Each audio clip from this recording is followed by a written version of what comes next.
Welcome to Sweet Life Beat Life. We hope this video helps. You start by picking the map and the site you want to attack. Choose an agent whose utility lands predictably. Once in a custom match, enable useful practice HUDs and timers, then walk to a precise map landmark. Line up your crosshair with a consistent reference on the wall or floor.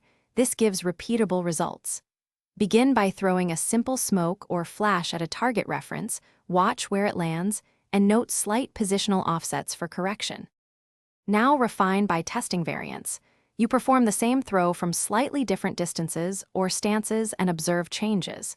You should try standing, walking, and using shift or jump modifiers to see consistent shifts. Once done, record where each variation lands.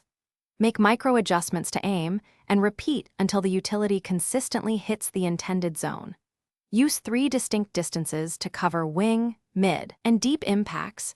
This creates a small reference table you can memorize quickly. Finish by documenting the lineup. Mark the precise stand spot, crosshair pixel, and action type, then take a screenshot for quick recall. You should practice these in simulated rounds so muscle memory holds under pressure. If the utility occasionally misses, first verify resolution, FOV, crosshair scale, and net graph settings. Small UI changes break lineups. If problems persist, remeasure from the landmark, repeat the 3-distance test, and update your notes accordingly to restore consistency. Thanks for watching. Consider subscribing if we helped you.